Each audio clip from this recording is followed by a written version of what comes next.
I want to welcome you to the Pro Mindset Podcast. The Pro Mindset Podcast is all about diving into the headspace that results in championship performance. High-performing athletes, winners, have this mental flow and have a positive headspace for their performances and success.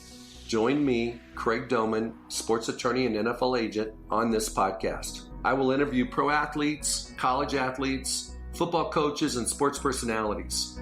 Together, we can discover how you can get in the flow and have your own pro mindset.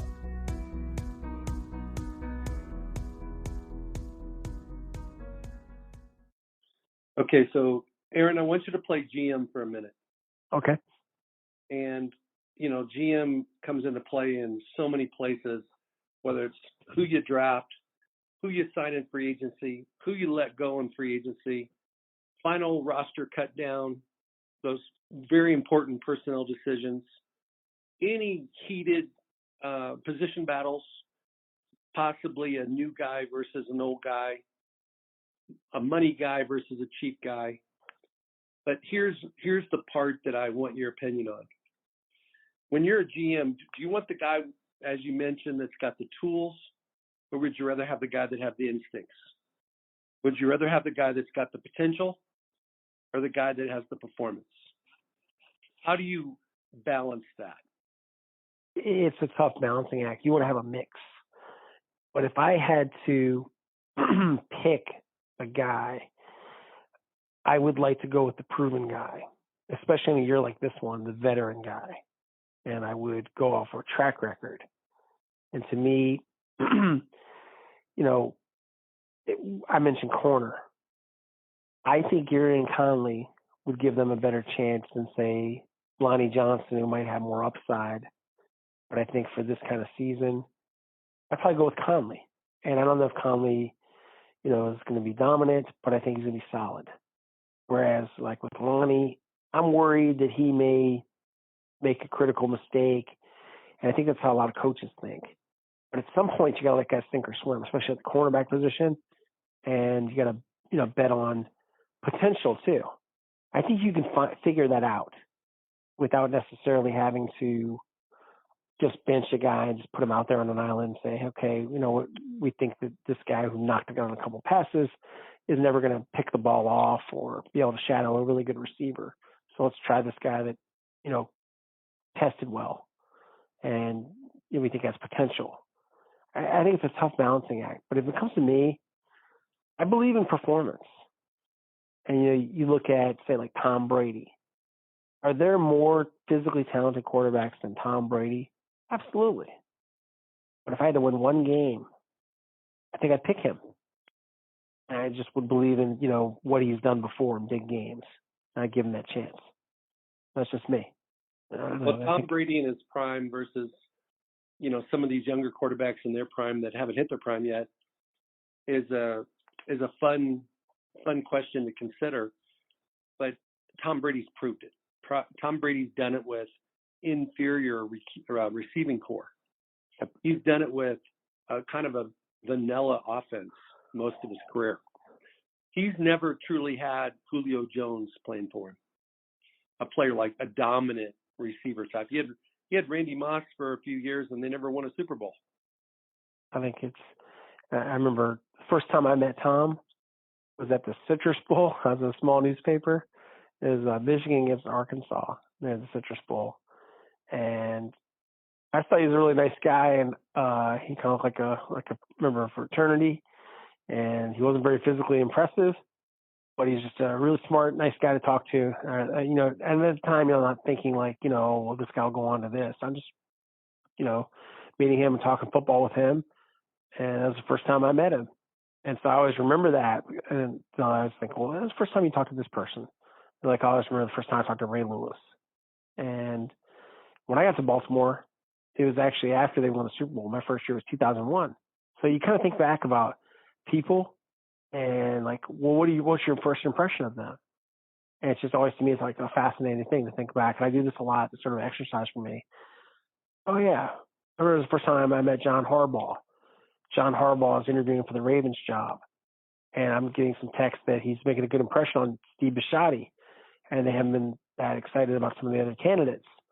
but they like Harbaugh, who's a special teams guy, and he coached some defense, and he worked for Andy Reid, and he was, but they liked his personality, liked his character, his leadership.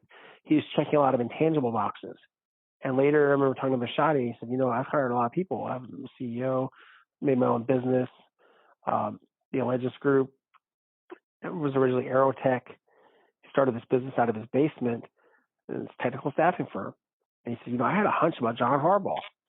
And I remember we meet John Harbaugh after his interview. He was the only guy that stopped to talk to the media. We were waiting outside. We knew he'd interviewed. He stopped. He talked to us. He said, I had a good meeting. I really like this. I hope that I get to come back. Who knows? But I feel like I gave it my best shot. And he made a really favorable impression. And then so I started to put it together. I said, man, I wonder if this guy can get the job. And it's just funny because you think about like people, and not that I've done this as long as say like like John McClain or some of these other guys like Gary Myers or like Dan Pompei. But I'm in my 40s now and I've been doing it a while. And you just think about, okay, what stood out to you about that meeting or that person? Sometimes people don't leave that impression, but sometimes people do. And you think about the really good people in the business or the really memorable ones. I mean, I remember the first time I met Bill O'Brien, and man, I thought to myself, this is a real tough guy. He's also a real smart guy. But I thought to myself, man, he's got a real presence. You could tell he played football and was a hard-nosed guy, and he's fun to talk ball with. But it's just interesting to me. I mean, anytime you meet someone in this business, the first impression is really important. And I always think about that. Like when I'm covering somebody, especially if I cover them for a long time, I kind of think back, well, yeah, I remember this person in this setting, that setting, or another setting. And it's definitely like interesting to see everyone's progression because people don't stay the same. I think people, they get better, they get worse. And it's just kind of interesting to watch everybody's story and everybody's path. So let's go back to your time covering the Ravens plus your time covering the Texans. Who's the guy that was a first rounder, just name only at the moment, that was the biggest bust, biggest disappointment? Kyle Bowler. Kyle threw the ball like 75 yards on his knees or something out of Cal. Yeah. And you know what? He had every tool, and he was also a tough guy. Like, he was physically tough. He wasn't mentally tough. And he didn't apply himself enough, and he enjoyed himself too much. Like, kind of the perks of being a quarterback. And, yeah, I don't want to throw him under the bus too much, but I think, this was a crazy story. I'll tell it. I don't think it's anything, too derogatory. On Tuesday in season, what do you think most quarterbacks do on a Tuesday? It's game plan day. What do you think most of it? Watching film. Where do you think Kyle went on a Tuesday from Baltimore? Where do you think he was? Many times.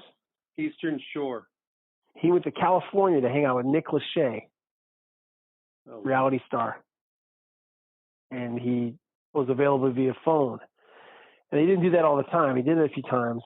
He really pissed off Brian Billick. And to me, it was just, a really bad sign. And, yeah, I mean, you can't party too much and be a quarterback. Quarterback's got to be that guy. He's got to be the leader. And he had all the physical tools, but he wasn't a leader and he wasn't mature. And that, to me, really, caused him to be, he didn't have the career he should have had. He had all the talent, and he was a nice guy. He wasn't a bad guy, but you don't want to be I don't know, call him a clown or anything like that, but he wasn't what he needed to be. And then you see other guys that are a little more serious, like a Joe Flacco, and you see someone that, hey, he gets it, and he had a good career, and he won a Super Bowl. Yep. Okay, who's your number two biggest bust? Second biggest bust. Big bust. Think about some guys. It's tougher for Baltimore because Ozzie Newsome and DeCosta. Yeah, his first draft was, and this is before I got there, he drafts Jonathan Ogden fourth overall pick instead of Lawrence Phillips. Good decision. And he drafts Ray Lewis, 26th. And then later he gets like Ed Reed, I think it was like 24th. He once drafted Todd Heap, I think with the final pick of the first rounds. So he could draft anywhere in the round, and he would hit. A real bust that he had was Matt Elam. Matt Elam, again, was immature. He was short. He didn't have it. And you could tell pretty quickly that Matt would not pan out. And then Matt later had off-field problems. Matt had some emotional things. I remember covering him one time, and he didn't want to talk. And he just turned his back and started scooching away from me on his stool. And I said, Matt, we need to ask you some questions. And he's just shaking his head. And I kind of felt like almost like I was talking to an elementary school person. It was just really immature. And he had not a very, in my opinion, grown up way about him. And it turned out that he had a few issues, like some emotional issues. But that held him back. That lack of ideal size. And they busted. It was a rare bust for them. One of the worst busts they had. And then, I would say here, Jadaveon Clowney did not have the career and has not had the career that he should have as a top overall pick. And a guy as talented as him, he has not, lived up to what he should have, in my opinion, because he's never developed a repertoire of pass rushing moves. He was the human highlight tape at South Carolina, and he really didn't do much until his contract year with the Texans. He is an elite run stopper, but he's not an elite pass rusher. And he's later, he's tried to work on it, doing some work with Chuck Smith and with some pass rushing coaches, but it's tough if you haven't applied these moves and, done it like, some of the other guys that are more students of the game. And yeah, for all of his tools, and I would say this, JD's a real tough, physically tough guy, very talented guy, and a guy I like, but he's a little silly. He's the kind of guy that, will cut up in stretch lines or take a nap in the facility or, play some pranks. And, obviously I would say, he kind of rubbed Bill O'Brien the wrong way, and he traded him last year and he didn't get a lot back. And they're okay with that. They just moved on. And It was never going to work out. But yeah, those are some of the busts that I've covered. Let's look at the other side of the coin. Mention and describe 2 or 3 guys between the Ravens and the Texans that were either undrafted or very late draft picks that ended up becoming ballers, Pro Bowlers, leaders, winners, et cetera, et cetera. Going back to Baltimore, Priest Holmes, undrafted out of the University of Texas, went on to become an NFL Offensive Player of the Year. But he found that success in Kansas City. He had some success. Then they drafted a back that, quite frankly, was just a better runner than him and a bigger back in Jamal Lewis. But they were a good tandem, and they won a Super Bowl. Another guy that always comes to mind is Kelly Gregg. They called him Buddy Lee, as in you can't bust him. The Lee Jeans commercials. This guy had the first hit so many times, and then Ray Lewis would, get a piece of the tackle and jump up and celebrate. They give Ray credit for the tackle. But he used to make 100 tackles a year, and he didn't get the Pro Bowl. He didn't get the glory. Man, he was a heck of an athlete. He didn't look like much either. They used to joke on Rex Ryan. They said, because I think people thought he resembled him or something. They said, Rex, is this like your bastard kid or something like that? Who is this guy? And he brought him in, and it was Billick that was saying that to him. Brian Billick was the coach. And Rex said, just watch. He can play. He can play his ass off. And he could. He was outstanding. And, there were some other guys I covered that weren't, like Mike Flynn was a really good center. He's underrated, I thought. He's from the University of Maine. Not too many people go from Maine to the NFL. He was another one that jumped out to me. Here in Houston, I look at, undrafted guys. Arian Foster. Arian Foster was undrafted out of Tennessee, and originally he was going to go to the Saints, and he changed his mind. He had verbally committed to the Saints and Sean Payton, and then he switched, came here. And there was a scout that really had jumped up on the table for him, a guy named Mike Martin. And I thought that Mike did a really good job with him. And then they, with Gary Kubiak, figured out some plays that really worked well for Arians' running style. And he was someone that I thought really jumped out. There was a guy, Wade Smith, here that was not a high pick that I thought had a really good career, very talented offensive lineman. In recent years, they've had some other good players that have gone undrafted that have really done well. You represent one of them, Dylan Cole. And when Dylan's healthy, he is one of the top coverage linebackers in the league. He's also a special teams ace. There are other players like Kaimi Fairburn, their kicker. He's a really good undrafted kicker. A lot of kickers do go undrafted, but he's someone that I've always watched and thought, you know what? He's got a good leg. He's got a lot of fundamentals. He's going to continue to grow. They gave him a new contract. And, yeah, every year there's been undrafted guys here that have made it. So I'm kind of watching, and I pay a lot of attention to undrafteds and just see what happens. They had a guy named Vincent Smith who wound up leaving here. I think he's going to have a good year for the Jets. He's very talented. I don't know if it's going to be a big season, but I think he'll be successful in what they ask of him. But, yeah, I think of, late rounders and undrafteds. There's always been somebody. And it's really kind of fun to tell those stories because they were the underdogs. And people didn't think, well, this guy's going to do that. I covered a guy in Baltimore, 6th-round pick named Adalis Thomas. Adalis became a Pro Bowl linebacker who could play safety, could play defensive end, could line up almost anywhere. Didn't do that well with New England. Wasn't really a great fit with Belichick. But what he did in Baltimore was very impressive.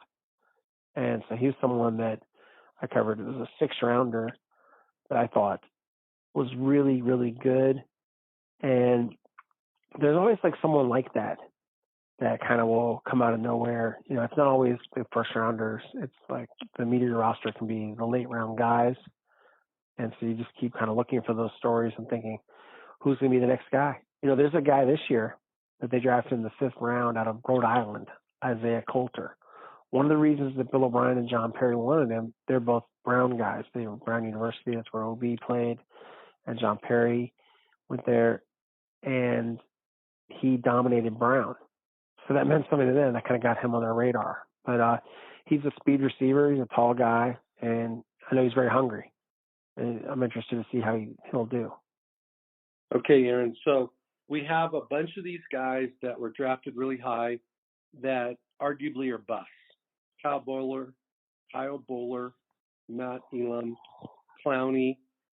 And then you've got these guys, Priest Holmes, Kelly Gregg, Mike Flynn, Arian Foster, Wade Smith, Dylan Cole, Adalis Thomas, that became ballers. What is take the physical out of it and just analyze the mental and their character and their off the field. What is the common denominator of the guys that busted? And what is the common denominator for the guys that overachieved? The common denominator for the bust was emotional immaturity or a lack of character. And sometimes that can be football character, and sometimes that can be off the field character. So I can think of situations where those guys didn't put the team or football first.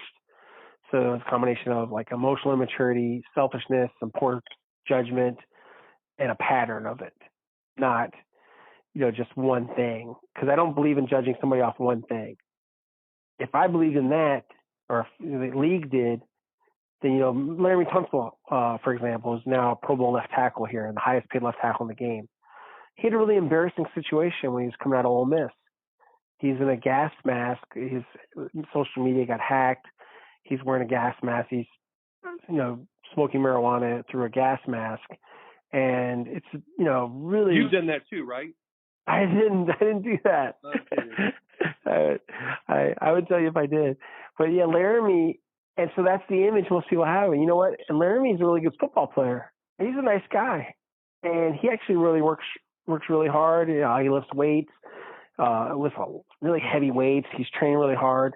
He played with a torn labrum last year, and then he had surgery, and he's made this really good recovery. I think he's going to have a really great season. But if I was to judge Laramie, I don't know him off of, all I know about him is his gas mask, and does he really love football? Well, I got to know him, and I was kind of open-minded. I said, so, you know what? I don't know him. I want to get to know him. And, yeah, every now and then, I think he's a little goofy or a little silly. Yeah, sure. But he also works really hard. He has a lot of pride. He's also really talented. But when you have talent and you have a work ethic, that wins. All those guys you mentioned, they're smart guys. If I'm thinking about Arian Foster or Priest Holmes or Kelly Gregg, I mean, of course they're hungry and they're tough and they have a plan and they figure out a path to the roster. But I remember when they got Dylan and they beat out some other teams, they spent some, for them a fair amount of money. He was basically, I would say, their prize undrafted free agent that year. Really quickly, they're talking him up. We're seeing stuff at these mini camps. And I'm not a scout, but, I've been covering football a while, so I'm starting to watch him. I'm like, man, I think he's impressive. And they're letting us do interviews with him. I'm like, wow.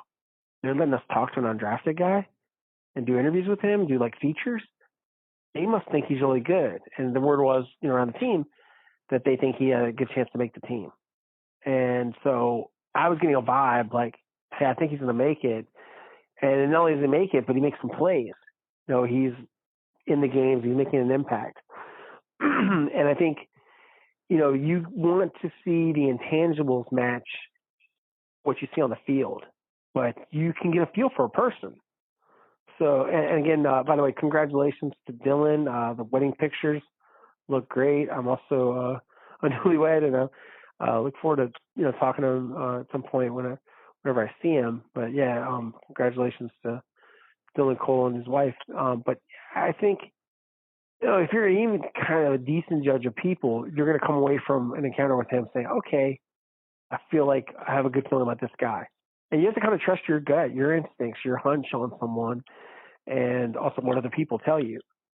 But yeah, if you were to ask me like, okay, Kelly Gregg, is this guy going to make it? Heck yeah. I mean, you watch him make all these tackles. You see Priest Holmes catch all these passes, make people miss, or Arian Foster. But, they didn't start off as Pro Bowlers. They had to go from practice squad and work their way up and all those things. So it's kind of interesting to watch people's career evolution. And so, we're talking about some good ball players. And I don't think Kelly Gregg's a household name, but to me, he's one of the best players I covered and one of the best people. So, like, it resonates with me. But, we know a lot of the same people. But, yeah, we're talking about guys, and because you know what I'm talking about. You're saying, you know what? Yeah, that guy. Absolutely. But the commonality, I think it comes back to is, do you have the character, do you have the intelligence, and you have the hunger to figure out a way to say, you know what, I don't care that I'm undrafted. I know I'm good enough, and I'll prove it. And here's how I'm going to do it. But, yeah, it's you can't just want it. You got to be good enough, and you got to figure out a strategy. And sometimes, too, it's like if you're an undrafted guy, do you and your agent pick the right team? Are you picking some place where you're actually getting an opportunity, or a place that has a track record for, keeping undrafted? So, you've done this before with, lots of franchises. And so we're talking about the teams I primarily have covered, Baltimore and Houston. And there's a bunch of examples of either late rounders or undrafteds that they took seriously, and those guys made it. Yep. Well, let me share with you something, Aaron. Pro mindset, what I've learned from interviewing lots and lots of players and, GMs, former GMs, coaches, media types, and in doing the business for 30 years, when you reverse engineer an NFL player's mindset, open them up and take it out and analyze it, is there 7 things you got to have. Just like you can't be half pregnant, you got to have all 7 of these, or you don't have any. And number 1 is you have to believe in yourself. Those guys that walk in the locker room as undrafted rookies, it doesn't matter if they're first rounders or 7th rounders or no rounders. Everybody knows there's something about this kid, not just their identity and belief in themselves. They have to be confident about their skills. But you can't be confident about your skills if you don't have 2 things. 1 is if you haven't worked hard and done reps, and 2 is if you haven't had success doing what you do. So if you've had success doing what you do, and you've earned the right to be successful, and you believe in yourself, now you have belief. The second one is you got to have passion. You got to have passion for your sport. And I've talked to numerous scouts, and they're like, "Oh yeah, I always ask the guys at the combine, Senior Bowl, etc. Hey, you love the game?" And I'm like, "Why?" Because at one point in time, they all love the game, and even if they don't love the game, they're not going to tell you. How many guys have told you when you ask, "Do you love the game?" have told you no? And they obviously laugh. They laugh because they're like, "Well, everybody says they love the game." So what in the heck does passion mean? Well, what I've discovered is that passion for football and what we're talking about with the NFL has to be higher. Now, God and family comes before football. But let's just take God and family out for the moment. A player's passion for football has got to be higher than his passion for everything else. When video games, going to the car dealership, his gun collection, all the different things that players get into, when that passion starts to surpass their passion in football, that's the beginning of the end of their career. And if they show up in the NFL entitled and potentially a first rounder with a lot of money and shopping to do, passion for other things is already passed up, their passion for football, before they even start their career. The third thing is they've got to be motivated. They got to know what their why is. You talked about Tyrann Mathieu. That guy's got a huge why. It shows up every Sunday. You got to have it. The fourth one is you got to be a hard worker. And that goes with, and hard worker is not just in lifting weights, working on your speed, working on your technique, knowing your playbook, practicing hard, getting your sleep, all that stuff. If you don't have that, you don't deserve to be in the NFL. The next one is one you described as a bus factor for several guys, and that is their lifestyle. If you're an NFL player, your lifestyle for the time that you're in the NFL has to match your dream. As soon as you're like Kyle Buller flying to New York or flying to California on his off day, a lot of NFL players do that kind of stuff. They fly to Vegas, they fly different places to have fun because they just need a break. Those guys don't last long in the NFL. You got to have that's their sabotage opportunity. That's how you shoot yourself in the foot in your career. And then the last two are you have to have winning habits. And that winning habits is your patterns of behavior. You talked about some of the guys that were busts didn't have good patterns of behavior. You've got to have good patterns of behavior. And the last one is you've got to learn how to perform on demand. We can watch Netflix and we can watch a movie on demand right now. We get done with this interview. You can sit down with your wife and you guys can watch any show you want to watch. The question with NFL players is not what you do in 7-on-7s, not what you do in OTAs, not what you do in minicamp or preseason. It's 3rd and 9. The game's on the line. Can you perform when you got to? And players that can perform on demand eliminate 2 words out of their vocabulary. What do a lot of players say when they walk off the field after they almost made the play, tapping their chest to their teammates and coaches? My bad. My bad. Yeah. My bad. My bad basically says I effed up. Yep. And I didn't make the play. Accountability. You have to make the play when you get the opportunity, which might be 3rd and 12, 4th and Hail Mary, field goal at the end of the game, whatever it is. Kevin Dyson's got to break that tackle, and Mike Jones has to make that tackle. No question. Absolutely. So that was a defining play in the game, a defining play. So forever, what they call the Rams back in the day? Greatest show on turf. That greatest show would have never happened but for the fact of a linebacker from Missouri making a critical tackle at the end of the game. And here we are. I covered that game, and we're still talking about it because we remember it. Just like I remember the Music City Miracle when Kevin scored the touchdown on a crazy play, check with the lateral pass. But yeah, it's things like that. Those are the plays that I'll remember. I mean, Frank Wycheck was a good ball player. So was Kevin Dyson. I remember those two things. But he's probably most remembered for being tackled in the Super Bowl than for scoring the touchdown in the Music City Miracle. No doubt. No doubt. Super Bowl trumps everything. The bottom line is the guys that walk in the locker room, get off the bus, that have those 7 things, and most importantly can perform, are the ones that can play at a level that exceeds their God gifts, their God-given ability, their tools. And if you're a hard-working player, you're going to do nothing but improve and increase your skills. Give me some feedback on those. I think you're dead on because, if you think about excellence, and it can't just be talent. It's got to be an ability to consistently perform and to really go beyond what people think you should be able to do. And you can't just be a hungry, tough guy or a good athlete. You got to be smart, and you got to figure out, what do I have to do to be ready when that moment comes?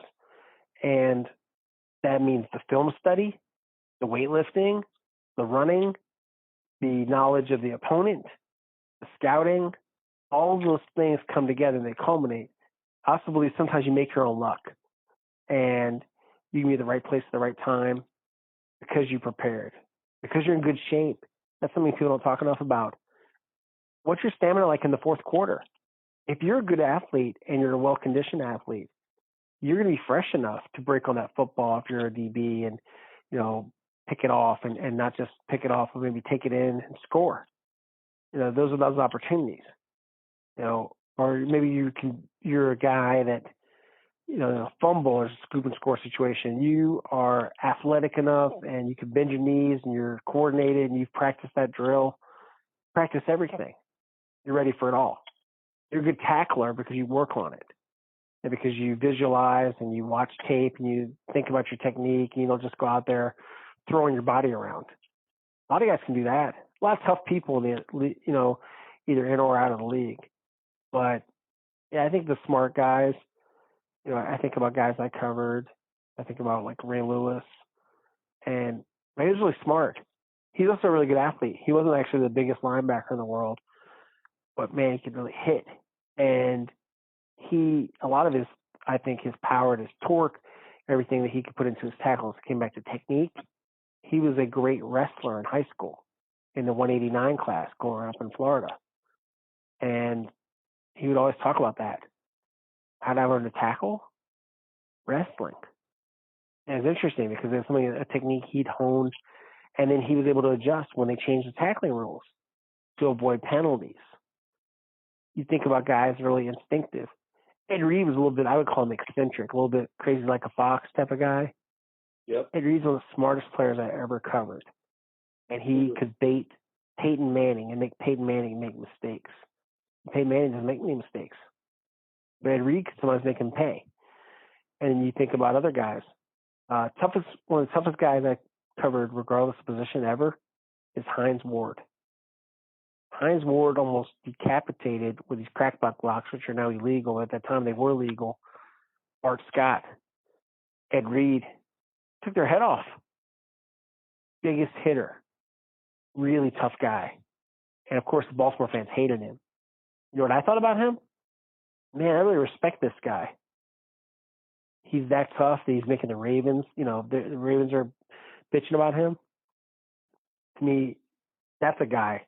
And he probably doesn't get talked about as, one of the greatest receivers ever. Man, what a clutch player. And what a tough receiver. How can you talk about a tough receiver? Or what a great blocker? But yeah, I would think about Hines Ward, or I cover like Troy Polamalu. I always say the highlight of my career probably has been covering, back in the old days, the Pittsburgh-Baltimore games, which aren't the same anymore. No. But back in the day, what those games were like, when it was basically a brawl. It was a backyard fight. Oh yeah, man, that was good stuff. Jerome Bettis against Ray, Joey Porter. There were fights. I mean, it was these guys would get probably suspended for some of the stuff that happened in those games back then. But man, hard hitting old school football. And I literally, like, sometimes I go back and I read my stuff and I say, man, you could have really just toned it down, but you got too fired up when you were writing it, and there are some cliches in there because you're just like too excited watching all these guys kill each other. But yeah, I just think about all those points you made. The fact is, if it doesn't matter to you, you don't care, then why are you doing it? And if you don't have any game plan for how to be good, then you'll never get there. But I think one thing too people need is a lot of humility, and they got to have the confidence. Because you got to be humble enough to admit when you're not good at something and work on it. And then you have to be smart enough to figure out a way to do it. If you don't, be humble enough to ask someone questions, you can learn something. But I think the really great ones, they're always getting better. Look at Aaron Donald. I met Aaron Donald at the Senior Bowl. And, I knew he was from Pitt. And I watched him kill everybody at the Senior Bowl. You know where he is physically now? And he was really powerful, and he's really strong, and he could lift a ton of weight, and he's fast back then. Look at him now. Look how much pride he puts into his body and everything he's done. He's not a bodybuilder or anything like that, but yeah, he's a really impressive-looking guy. But he's also always trying to get better. That's why he makes so much money, because he's valuable. But Aaron's, it's not just because he's physically talented, but I would bet money that he works harder than 99% of the league. And you can see it. It's just evident. I was around Michael Brockers. He lives here in Houston, and he's a hard worker too, and he's a good pro. And he's a good tandem. He's not the more talented part of the tandem, but he's important. And that's why he's back with the Rams, and he's under a pretty good contract. And we're talking about Aaron. He says, man, sometimes I get mad at Aaron because he always makes the play. And I got to do to beat him and to make the play before him. It's so hard, but it's my challenge. And I love playing with him. And I'm proud to be associated with him, even though I take a lot of pride in, because he's a former first-round draft pick and, blue chip guy from LSU who's had a long, good career. But Aaron Donald's special. Michael Brockers is really good, but he's not a household name. Aaron Donald is. But I would bet money that Aaron Donald works harder. Just something where he's not going to be denied. I think that's what makes people great.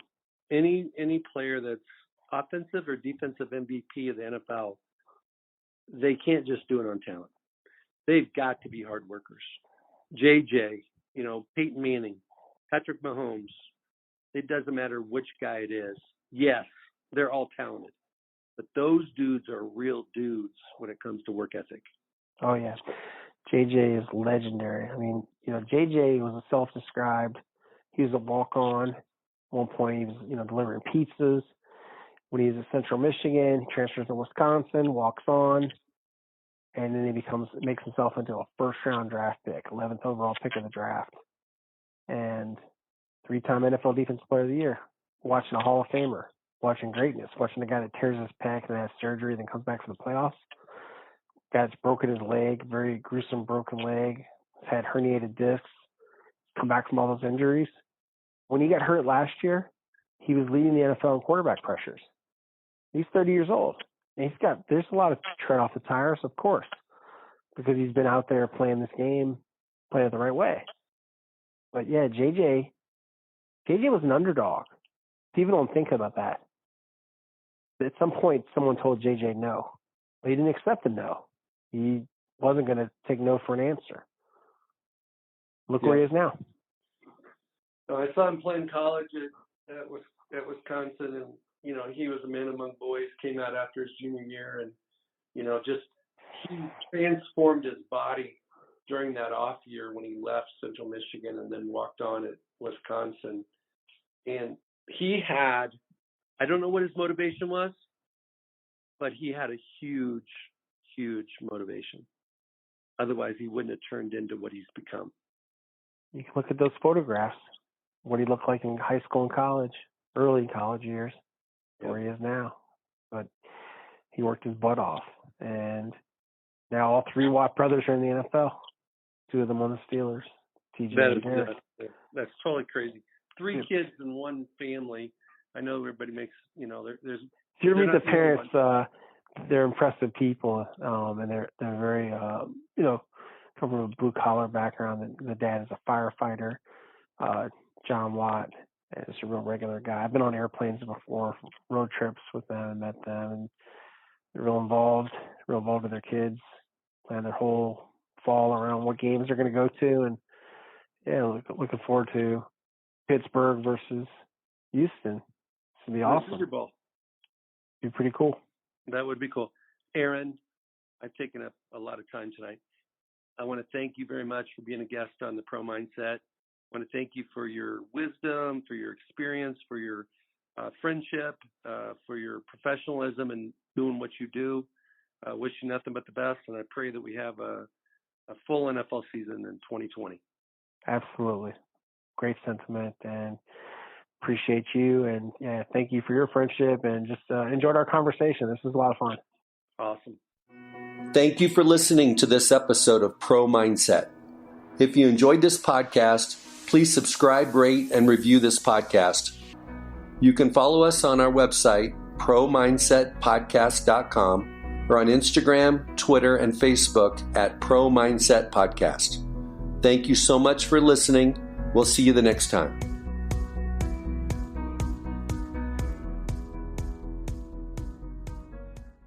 I'm Chief Conti of the Metropolitan Police Department. Distracted driving is putting lives at risk. Help us make Vision Zero a reality by keeping your eyes on the street. MPD is enforcing DC's hands-free distracted driving laws. One text or call can wreck it all. Oh, turn it up. Here we go. Up here with your crew in an awesome view. Everything you love stacked right in front of you. Got your icon pass, powder slashing. 50 plus destinations. Speaking of, did you get your Icon Pass yet, Sean? I'm on iconpass.com dropping in right now. Wow, from just $259 adult, everyone knows you get the best price in the spring. Yeah, that's the good stuff. Okay, done. So pass the good stuff, yeah, it's the good stuff. Woo!